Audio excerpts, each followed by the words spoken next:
Next है golden age. Gupta period को is one of the biggest period of the history. हमारी history का ये बहुत बड़ा पीरियड है और इसको गोल्डन एज के नाम से भी जाना जाता है हिंदू इंडिया का। इनफैक्ट क्योंकि इस पीरियड में ऑल अराउंड प्रोग्रेस, सभी जगह प्रोग्रेस हुई और सभी जगह हैप्पीनेस थी। यूनिफिकेशन ऑफ द कंट्री, हमारी कंट्री का यूनिफिकेशन हुआ। It was with the rise of Gupta. ये सिर्फ राइज ऑफ गुप्ता के साथ ही था जब इंडिया ने दोबारा यूनाइट होना शुरू कर दिया, सेंट्रलाइज्ड होने शुरू हो गई और एक स्ट्रॉन्ग नेशनल एम्पायर बन गई। The petty princes, small state, foreign rulers disappear. मतलब दुखी प्रिंस जो प्रिंस थे या छोटे छोटे स्टेट थे, फॉरेन जो रूलर्स थे, वो सब हमें डिसअपेयर हो गए, यहाँ से दिखाई नहीं देते थे। पीस ऑफ ऑर्डर, हर जगह शांति थी गुप्तास के टाइम में। There were unbroken peace and order in the all country में, पूरी कंट्री में शांति और पीस थी। मतलब पूरी कंट्री में शांति बनी हुई थी और ऑर्डर बना हुआ था। गुप्ता का एम क्या था? At the moral, material, intellectual welfare of the people, लोगों की भलाई होना सभी तरीके से।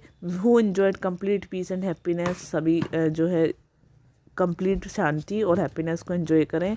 टैक्सेस वर लॉ, टैक्सेस बहुत कम थे। Criminal law were not severe and official were just honest. जो क्रिमिनल लॉ जो थे वो नहीं थे और ऑफिशियल्स जो थे पूरे ही ईमानदार थे। Growth of trade and commerce, there were brisk trade in the country both internally and the externally. यानी कंट्री में ट्रेड जो था वो इंटरनली और एक्सटर्नली भी पूरे अपने चरम पर था। बहुत ही ज़्यादा खुशहाल थे सभी लोग, बहुत ही अच्छा व्यापार थे और ट्रेड रिलेशन जो थे इस्टेब्लिश किए गए रोम के साथ और ईस्ट इंडिया के साथ। यानी हमारे व्यापारिक संबंध रोम और ईस्ट इंडिया के साथ किए गए। ईस्ट इंडिया का जो इंडिया का ईस्ट वाला पोर्शन है वहाँ पर किए गए। रिवाइवल्स और हिंदुइज्म का जो है वो दोबारा से, हिंदुइज्म जो है वो अपनी जो इमेज खो बैठा था उसको दोबारा से हिंदुइज्म को उसको वापस आया। Gupta empire were followers of the Hinduism, वो हिंदुइज्म को मानने वाले थे अपने through they were tolerate to other reason, लेकिन वो और धर्म को भी मानते थे, उनको भी आदर करते थे। Mahayana from Buddhism were drawing closer. Mahayana जो था बुद्धिज़्म की जो एक फॉर्म थी वो भी बहुत ही ज़्यादा नज़दीक था हिंदुइज्म के, closer to Hinduism until it was finally merge into it. और बाद में क्योंकि वो हिंदुइज्म के नज़दीक होने के बाद हिंदुइज्म में ही मर्ज हो गया। संस्कृत को भी पुनरुत्थान मिला, यानी उसको भी दोबारा से उत्कर्ष हुआ। Along with the revival Hinduism, Sanskrit language were also revived. Sanskrit language को भी रिवाइव्ड हुआ।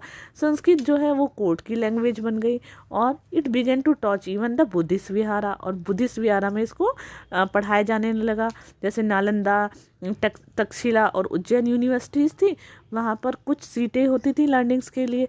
कालिदास, हरिसेना और विष्णु बंधु जो थे वो बंधु में भी प्लेस्ड अमोंग द एमनिस्ट राइटर। उनको एक बहुत ही अच्छे राइटर के तौर पर उनको प्लेस किया गया क्योंकि वो बहुत अच्छे राइटर भी थे, पोएट भी थे और ड्रामेटिस्ट भी थे उस टाइम में। कुछ some of the Puranas, Manusmriti, Panchatantra and the several other important work belong in this period. उन पुरानाज और मनुस्मृति, पंचतंत्र, इनके ऊपर भी काम किया गया। Art and the craft, Guptas were many encouragement to the growth of art. Guptas ने बहुत ज़्यादा एनकरेज किया आर्ट को, म्यूज़िक को, पेंटिंग्स को, स्कल्पचर, आर्किटेक्चर और मेटलर्जी को। Very fine temple at Deogarh, Nashik, Kuthar, Tigawa and Bhitargaon and the Gaya were built. बहुत सारे अच्छे अच्छे टेम्पल्स बनाए गए। कहाँ पर? देवगढ़ में, नाचान कुतरर में, तिगावन में और बितारगांव में। दे वर पेंटिंग एज अजंता इन वर्थ सिंह। और वहाँ पर हमें बहुत ही अच्छी जो अजंता बहुत अच्छी पेंटिंग देखने को मिलती है। बहुत many fine statues of Lord Buddha and Hindu गोडेस were made. जहाँ पर बहुत ही बुद्धा और हिंदू देवी देवताओं के बहुत अच्छे स्टैचू हैं। Copper statue of Lord Buddha Nalanda में बना हुआ है। 80 फीट हाइट की मार्वलेस है जिसकी, यानी 80 फीट की हाइट है। और वो मेटल का जो वर्क है वो इक्वली जो है बहुत ही अच्छे से किया गया है। मेटल की कास्टिंग एंड पॉलिशिंग की हुई है। The pillar at the Delhi, जो दिल्ली का पिलर है ऐसे ही आप दिल्ली का पिलर देख सकते हैं। And other place name of iron excite the wonder and admiration of visitor, मतलब जो ऐसे ही बहुत सारे आयरन के एक्साइटेड बहुत ही अच्छे अच्छे आश्चर्यजनक काम किए गए हैं जो कि सभी जगह जिनको देखने के लिए आते हैं लोग। नेक्स्ट है प्रोग्रेस ऑफ साइंस। इस टाइम में साइंस ने भी बहुत ज़्यादा प्रोग्रेस की। Science of the astronomy and mathematician व studies at a great deal. जो साइंस एस्ट्रोनॉमी और मैथमेटिक्स की जो साइंस थी वो बहुत ही एक बड़ी डील होती थी पढ़ने के लिए। Theory of the zero was discovered, और यहाँ पर इसी टाइम में ज़ीरो की जो थ्योरी है वो डिस्कवर की गई। इंडिया में डेसिमल सिस्टम ऑफ फ्रैक्शन को डिस्कवर किया गया। And Varahamihira was a great astronomer. जो वाराहमीरा जो थे वो बहुत ही ज़्यादा बड़े एक महान एस्ट्रोनॉमर थे। वो बिलोंग करते थे चंद्रगुप्त विक्रमादित्य के दरबार से। उसके अलावा वो एक बहुत बड़े जो मैथमेटिशियन हैं आर्यभट्ट, उन्होंने भी डिस्कवर किया कि अर्थ रोटेट करती है अराउंड द सन, कि अर्थ जो है सन के चारों ओर रोटेट करती है। तो इस तरह के बहुत ही बड़े बड़े जो साइंस में बहुत बड़ी बड़ी डिस्कवरीज की गई। साइंटिस्ट ऑफ गुप्ता, जो गुप्तास के साइंटिस्ट थे वो सर्जरी और मेडिसिन को भी जानते थे। The great physician of the age was Sushruta, एक बहुत महान फिजिशियन उस टाइम में सुश्रुता, और वो बिलोंग करते थे चंद्रगुप्ता विक्रमादित्य के दरबार से। The greater India in the time of Gupta's, India culture spread abroad. इस टाइम में जो इंडिया का कल्चर था वो अब्रोड तक भी फैला। Indian came to in touch with the west of commercial reason, और इंडिया जो था वो वेस्ट के साथ टच में आया अपने कमर्शियल रीजन से। After this they went and founded, उसके बाद वो गए और वहाँ पर उन्होंने देखा new colonies like Java, Sumatra, Borneo fall in east India industries. जो इंडिया के ईस्ट वाले पोर्शन में इस सुमात्रा, बोर्नियो और बाली जैसी बहुत सारे वहाँ पर कॉलोनीज भी हैं। इंडिया आफ्टर द गुप्तास, अब गुप्तास के बाद इंडिया कैसा था? फॉल ऑफ द गुप्ता जब का पतन हो गया तो पॉलिटिकली डिसयूनिटी दोबारा से आ गई, यानी सब जो है एकता बिल्कुल भंग हो गई, और हून्स ने इस्टेब्लिश हो गए। द हून्स हैड इस्टेब्लिश देयर स्वे इन पंजाब। हून्स ने पंजाब में, कश्मीर में अपना गुप्ताज के बाद अपना राज्य स्थापित कर लिया। दे नाउ बिकम पावरफुल, अब वो पावरफुल हो गए। और the rest of Gupta empire in North India came to be split up several independence state, और जो गुप्ता एम्पायर के बचे हुए जो नॉर्थ इंडिया के स्टेट थे वो बट गए अब कुछ इंडियन स्टेट में। The state were founded by feudal chiefs, और इन स्टेट्स में हम feudal chiefs of the empire, और यहाँ ये स्टेट किसके द्वारा स्थापित किए गए? फ्यूडल चीफ के द्वारा जो गुप्ता एम्पायर के थे। दे वर अंडर, अब कौन कौन से चीफ थे? जैसे Magadha later Guptas kept ruling around the Magadha. Gupta के जो बाद के रूलर्स थे वो अपने आप को सिर्फ मगध के आसपास तक ही उन्होंने सीमित कर लिया। मगधा वंस ग्रेट एम्पायर, और क्योंकि मगधा जो था उस टाइम बहुत बड़ा एम्पायर था, वाज ओनली स्मॉल स्टेट, जो अब वो क्या हो गया, एक छोटे से स्टेट में ही बनकर रह गया। वाला भाई जर्नल ऑफ गुप्ताज एम्पायर वार भक्त रखा, जो गुप्ता एम्पायर के जनरल थे वो भातारखा थे। He was a governor of Sushruta के गवर्नर थे। और ही फाउंडेड मैत्राका किंगडम, उन्होंने मैत्राका किंगडम जो है उसको स्थापित किया विद इट्स कैपिटल, अपनी कैपिटल वल्लभी के साथ। कन्नौज अंडर द मुखारी चीफ, कन्नौज किसके कंट्रोल में था? मुखारी चीफ के। ही डिक्लेयर्ड हिमसेल्फ इंडिपेंडेंस, उन्होंने अपने आप को इंडिपेंडेंट डिक्लेयर कर दिया। ईश्वर वर्मना और Graha Varmana were two important ruler of this state, ये दोनों इस स्टेट के बहुत ही महान रूलर थे। मालवा लोकल चीफ जो थे Yashodhara Varman by name set up his rule in Malwa, उन्होंने अपने नाम से अपना रूल स्थापित किया मालवा में। उन्होंने हून्स को जो है हरा दिया and drove them to Punjab, और पंजाब में वहाँ स्थापित किया अपना रूल। ही इंस्क्रिप्शन एट, और एक जो इंस्क्रिप्शन है जो कि मंदसौर में है, narrate that he was powerful ruler, और वो ये बताती है कि ये पावरफुल रूलर थे। Next Gowda under the chief, Gowda जो है बंगाल के इंडिपेंडेंट चीफ जो थे गौड़ा के, वो उन्होंने अपने आप को इंडिपेंडेंट कर लिया। And Shashank was the most important ruler of this state, वो इस स्टेट के बहुत ही इम्पोर्टेंट रूलर थे। नेक्स्ट आता है थानेश्वर। थानेश्वर जो थे वो किसके कंट्रोल में था? जो वरदाना चीफ था उसके कंट्रोल में था। Vardhana were blood relation of the Gupta, Vardhana का गुप्तास के साथ ब्लड रिलेशन था। And Maukharis of the Kannauj, और कन्नौज के जो मुखारीज थे उनके साथ भी। Prabhakar Vardhana come to be the independent ruler, वो इंडिपेंडेंट रूलर के तौर पर एक सामने आए। He has found successfully against Huns, और उन्होंने पंजाब में हुम्स के खिलाफ जो है बहुत ही अच्छे से उन्होंने लड़ाई करी। और उनके 2 बेटे थे, राजवर्धन और Harshvardhan. He had a daughter Rajyashri, और उनकी एक डॉटर भी थी जिसका नाम था राज्यश्री। और उनकी शादी जो थी कन्नौज के गृहवर्धन के साथ की गई थी। प्रभाकर वर्धना जो है 604 AD में उनकी डेथ हो गई थी। उनके बड़े बेटे राज्यवर्धन जो थे उसके बाद वो सिंहासन पर बैठे। Just at time Yashodharman of Malwa attack Kannauj, उसी टाइम पे यशोधरा वर्मन थे मालवा में, वहाँ पर कन्नौज पर अटैक किया एंड किल गृहवर्मन, और जो गृहवर्मन थे वहाँ पर उन्होंने उनको मार दिया। Rajyavardhan went his the large army to assist his sister. Rajyavardhan जो थे वो बहुत बड़ी आर्मी के साथ अपनी सिस्टर के साथ उन्होंने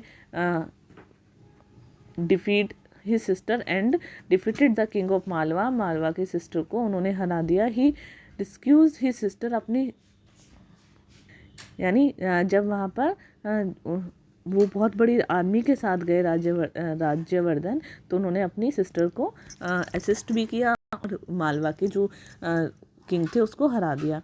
ही और अपनी सिस्टर को बचाया उन मालवा की जेल से, प्रिजन्स ऑफ द मालवा की कैद से। But Shashanka the ruler of the Gauda, जो गोंडा के रूलर थे, उन्होंने killed him through a trick, एक ट्रिक से उनको मार दिया। और Rajshri run away to commit suicide, Rajshri वहाँ से भाग गई और उन्होंने अपने आप को सुसाइड कर लिया। उसके हर्षवर्धन जो है 16 साल की उम्र में ही, 16 ईयर की एज में ही उन्होंने गद्दी संभाली। ही टू वेंट टू कन्नौज, और वो भी कन्नौज गए बहुत बड़ी आर्मी के साथ। उन्होंने ही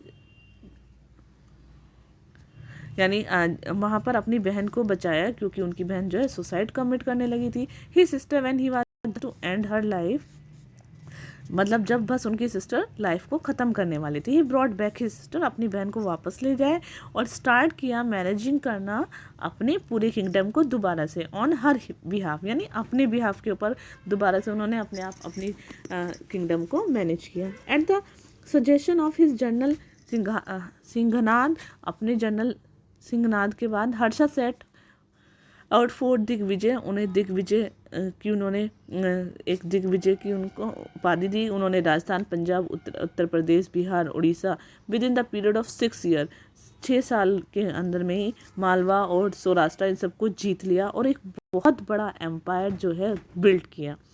कामारूपा, no systemic written history of Kamarupa, Kamarupa की हमें कोई भी एक नई सिस्टमिक हिस्ट्री नहीं मिलती है। Samudragupta available till the time of Samudragupta के टाइम तक। In one of the stone Samudragupta के स्टोन पर हमें पता चलता है, जो कि इलाहाबाद में है, there is a clear mention, उसमें क्लियर मेंशन है एक इंडिपेंडेंट स्टेट के तौर पर कामारूपा के बारे में। This state had been flourished in the north eastern part of India, और ये जो स्टेट था ये इंडिया के नॉर्थ ईस्टर्न पार्ट में था। Gupta kingdom and state of Kamarupa were in alliance, जो गुप्ता किंगडम थे और जो कामारूपा के स्टेट थे वो एक टेरिटरी के शिपली द्वारा वो एक ही अलायंस गठबंधन हो गया उनका, और वो एक गुप्ता सुपरमेसी के रूप में उनको एडमिट किया गया, मतलब माना गया। द किंग पुष्यवर्मन जो of Kamarupa who establish Vardhana dynasty, जो पुष्यवर्मन जो थे वो कामारूपा के राजा थे और उन्होंने वर्धमान डायनेस्टी को इस्टेब्लिश किया। ही वाज कंटेम्प्रेरी इन सिंह समुद्रगुप्ता, और वो बिल्कुल समुद्रगुप्ता के कंटेम्प्रेरी थे। Bhaskara Varman was the last king of this dynasty, Bhaskara Varman जो थे वो इस डायनेस्टी के लास्ट रूलर थे, और पुष्यवर्मन जो थे और उसके भास्करा वर्मन के बीच में 11 किंग्स रूल्ड ओवर कामारूपा, जो 11 किंग थे उन्होंने इसके ऊपर जो है शासन किया। नेक्स्ट है हर्ष और Bhaskara Varman. Shashanka of the Gauda occupied the portion of Kamarupa. Shashank जो थे, जो गोडा ऑफ गोडास, उन्होंने ऑक्यूपाई कर लिया कामारूपा पोर्शन को। During the Bhaskara Varman father during the reign of Bhaskara Varman father annexed to the kingdom. जो भास्करा वर्मन के फादर थे उनके टाइम में, और उन्होंने उसको अपने राज्य में मिला लिया। Bhaskara Varman entered into a territory, वो उस टेरिटरी में गए with the Harshavardhan against Shashanka, Harshavardhan के साथ, और वो किसके खिलाफ थे, जो शशांक के खिलाफ थे। But Shashank maintain his independence for long time. जो शशांक थे उन्होंने मेंटेन की अपने आप को इंडिपेंडेंट बहुत काफ़ी लंबे समय तक। ओनली आफ्टर हिज डेथ, उनकी डेथ के बाद ही जो किंगडम था गौड़ा वो नष्ट हो गया। Some of its portion was given to Kamarupa, उसका कुछ जो पोर्शन था वो कामारूपा को दे दिया गया और बाकी कन्नौज में मिला दिया गया। उसके बाद हुएंग तसेन जो है वो चाइनीज़ ट्रैवलर थे, वो भारत में आए हर्ष के टाइम में, और उन्होंने यहाँ के बहुत बड़े इंडिया में वाइडली ट्रैवल किया और स्पेंड किया अपने कुछ साल हर्ष के कोर्ट में। ही रोट, उन्होंने लिखा सोशल इकोनॉमिक और पॉलिटिकल कंडीशन के बारे में, इंडिया की उस टाइम के बारे में, और उन्होंने बुद्धिज़्म को भी स्टडी किया नालंदा यूनिवर्सिटी में। उसके बाद ही wrote the Pataliputra was one of the decline while Kannauj was one of the rise. और उन्होंने लिखा कि पाटलिपुत्रा जो था वो उस टाइम उसका डेक्लाइन हो रहा था, और कन्नौज जो है जो वो ऊपर जा रहा था, मतलब उसका उदय हो रहा था। वेन तसेंग विजिट कामारूपा, वो कामारूपा भी गए, वहाँ पर कुछ मंथ के लिए रुके किसकी, भास्करा वर्मन की कैपिटल में, और वहाँ के बारे में कुछ इन्फॉर्मेशन उन्होंने वहाँ जो है वो हमें हुएंग तसेन के जो हर्षिंग तसेन के जो नोट्स हैं उनसे ही हमें मिलती है, उनके जो रिटर्न उन्होंने चीज़ें लिखी है वहाँ से मिलती है।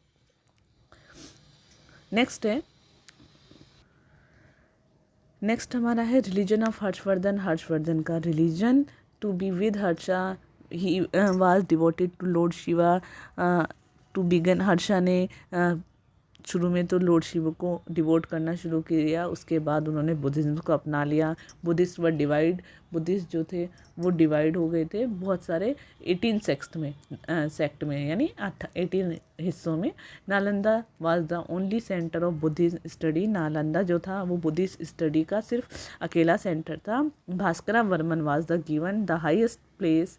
भास्करा वर्मन को हाईएस्ट प्लेस दिया गया of the honor in the religious conference organized in honor of the हुएंग तसेन at the Kannauj and Prayag. जो हुएंग तसेन ने कन्नौज में और प्रयाग में जो वहाँ पर रिलीजियस कॉन्फ्रेंस ऑर्गेनाइज की थी, किसकी, हुएंग तसेन के ऑनर में। Royal seal of Bhaskara Varman have been founded in the digging of Nalanda. Nalanda से हमें भास्करा वर्मन के बारे में कुछ रॉयल सील भी मिलती हैं। हर्ष जो था वो 647 AD में उसकी डेथ हो गई थी। उसके बाद ही हैड नो सन, उसका कोई भी बेटा नहीं था। Vardhaman dynasty came to be end, यानी हर्ष के बाद वर्धमान जो डायनेस्टी थी वो बिल्कुल ख़त्म हो गई थी। लगभग 647 AD की बात करें। भास्करा वर्मन टू डाइड, भास्करा वर्मन भी मर गए थे, और उसके बाद he did not marry and had no son, उन्होंने भी शादी नहीं की थी और उनके भी कोई बेटा नहीं था। सो इसलिए वर्धमाना डायनेस्टी जो है वो बिल्कुल ही ख़त्म हो गई थी। नेक्स्ट उसके बाद वाकाटकास जो है वो आए एट द स्टेज, इस स्टेज पर कुशानाज वर टू बी वीक। जो कुशानाज थे वो वीक हो गए थे इतने बड़े एम्पायर को होल्ड करने में। सो बहुत सारे जो रिपब्लिक्स थे जैसे युद्धास, नागास, मागास, मालवास, वो एक्टिव हो गए थे।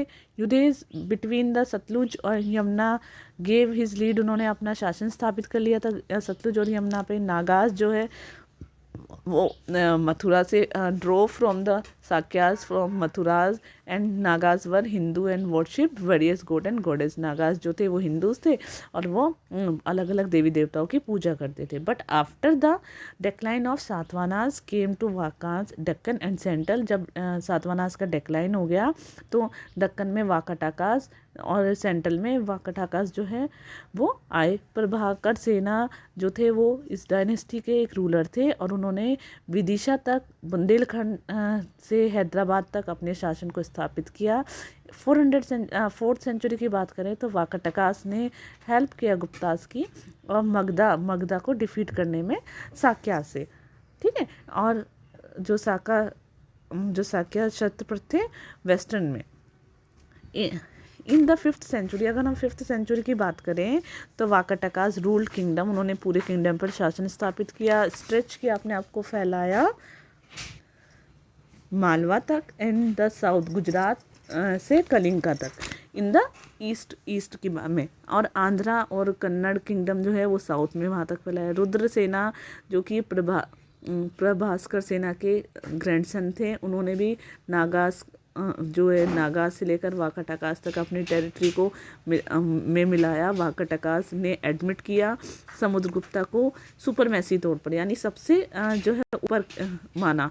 बट लेकिन समुद्रगुप्ता की डेथ के बाद वो खुद अपने आप को फिर से उन्होंने इंडिपेंडेंट कर लिया। उसके बाद पल्लव्स का शासन आया, उनकी कैपिटल कांची थी और उन्होंने भी क्लेम्ड किया टू बी ब्राह्मण्स की वो ब्राह्मण्स है and they upheld Brahmanic religion, वो ब्राह्मणिक रिलीजन को लेकर आए। और they had migrate from Amaravati to Kanchi, Amaravati से वो कांची चले गए और they gain power under Simhavishnu के उन्होंने कंट्रोल में अपनी पावर बढ़ाई।